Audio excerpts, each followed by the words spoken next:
Very nice to meet you. My name is Ryan. I'm actually, the very first question I get is where am I from? So I'm actually from New York. I've been in Ireland for a decade now, living remotely. I did my master's here in Ireland as well. So apologies in advance for the mishmashed accent, but now you know where it comes from. So a little bit of background on me. I started and built my career in Microsoft. I worked there for about 6 years. And about 80 to 90% of the roles that I did were remote, and they were in IC or individual contributor roles. And then I joined Teamwork actually a year ago, just about a year ago, where I've been building a team focused on strategic partnerships. And so that's strategic partnerships external to our business as well as internal to our business to figure out how we can grow with our partners in the market. And now I do manage a team that is based in Cork, while I work about 50% of my time in Limerick. I go into the office about 2 times a week, so I try to keep that down.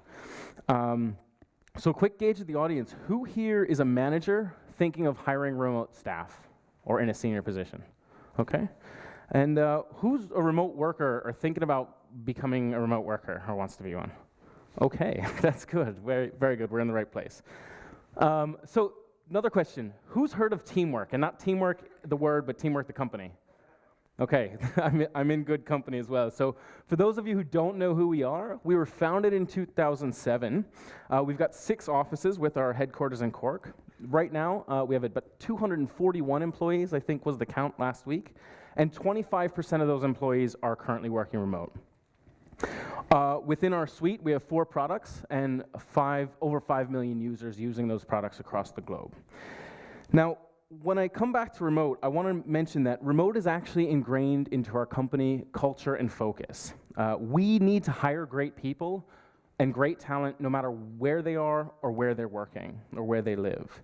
And as you know, and any of you who have been building businesses or working with small companies, it is hard to find the right people, so that's why we needed to instill a remote strategy across the company. Now, we're not 100% remote like Buffer is, but we do have 25% of our staff remote, and that's not just by chance. It answers the core needs of our business. And actually, we do have a remote senior developer role open right now online, so if you are looking for a job in the development space, do check out our website. Now, today is not about the solution. This isn't a product pitch. But I do want to let you know that at Teamwork, our mission is to enable people and companies to be more efficient, organized, and happy. And we do that with 4 streamlined products, and that's Teamwork Projects for project and work management, Teamwork Chat, which is an instant messenger tool, Teamwork Desk is for help desk and ticketing software, and Teamwork Spaces, which just launched 2 weeks ago, is for knowledge base or knowledge management. And we have 1 more product actually launching in 2 weeks' time. So we've got quite the pipeline of products that can help you work together. Now, the reason I mention the products is because everything I'm about to talk about, I'm not going to tie it back to the products, but I use our products to make it happen. There's a lot of products out there. That's what the SaaS industry is full of, is products that help you or solutions that help you be remote and work more flexible. So, why am I here today? And it's interesting, some of these themes we have actually seen. You'd think we all talked before this, but so it's good to see. But very first, I'm here because I'm super passionate about remote working. I came to Ireland because I love Ireland. I love where I live in Limerick, and it's extremely important to me. And so I've worked the majority of my career working remote, and over that time, I've come across these 3 themes. And these are core values that enable remote working to work really well, but they also apply to everyday or quote-unquote normal work as well. And those are transparency, trust, and time.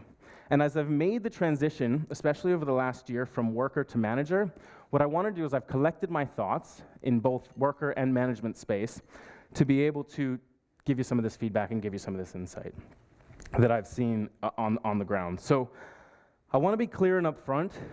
Remote is not easy. Okay, it's extremely challenging, and there is a subset of people who are cut out for it. Not everyone is cut out for remote working, and it's challenging to get right, especially in an organization that is used to the old way of working in an office. Now, this challenge, however, presents a massive, massive opportunity to grow your reach, to grow your workforce, to find the right talent, and to expand globally, just like we've been able to do from our company teamwork. So let's get to it. Over the next 10 minutes, I'm going to share some of my advice, my thoughts, and my learnings that I've pulled together over the years. So let's start with transparency. Transparency to me means openness, sharing, and communication. And when I was a worker, I learned very quickly that I needed to share absolutely everything that I was working on. And I got the feedback very early on in my career that this is probably down to my American roots, but I'm not afraid to toot my own horn. And you have to be okay with tooting your own horn, and you have to remember to over-communicate. It's okay to talk about the impact that you're making to the business, especially in a remote environment. Also remember, and this has come up today as well, remember that the written word is your friend. You need to write everything down, and also be intentionally social and virtually socialize. Right? So you need to be intentional because you don't want to miss out on the people interaction. That's still important. And you can use the tools that your company provides, or if your company doesn't provide tools, you can use freely available tools like Facebook and WhatsApp to communicate virtually. And last thing, communicate well and communicate often. Now, as a manager, I've learned to be super clear when setting your expectations and when giving feedback.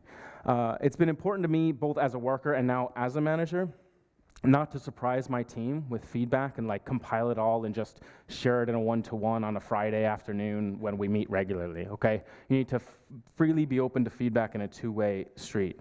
Now, this next thing doesn't actually come naturally, but you need to make yourself more accessible as a manager to your team, because you're not there in the office with them. And this is from the kind of transition of a traditional organization into a remote working organization. It's super important, and it doesn't come naturally. You think, oh, well, I just have an hour long, I meet them once a week, and they're all good.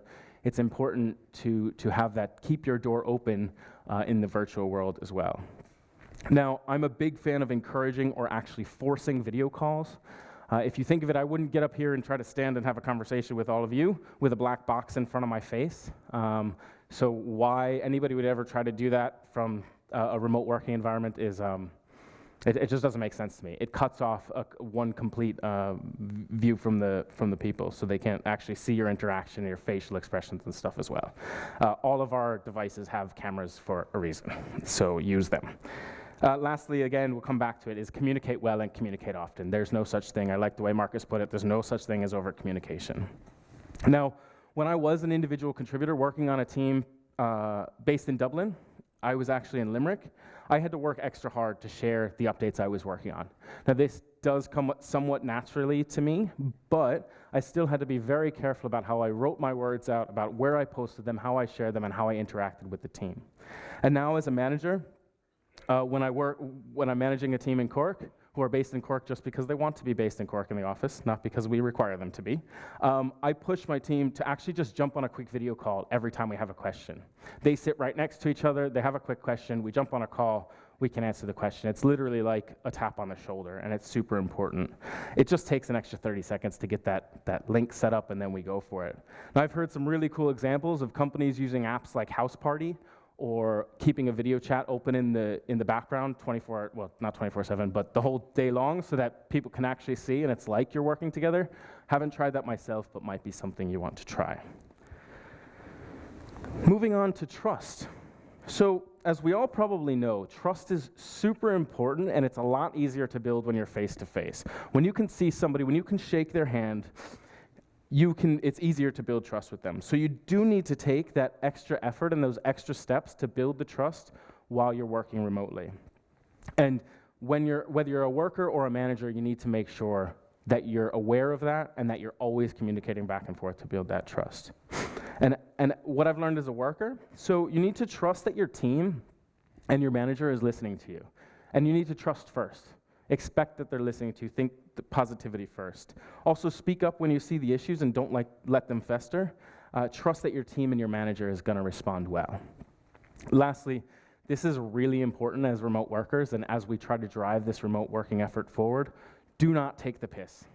We know if somebody's not looking over your shoulder, it's easier to walk away from your desk when you should be working or when you say you're working, and we can come back to flexible working, and that's important too.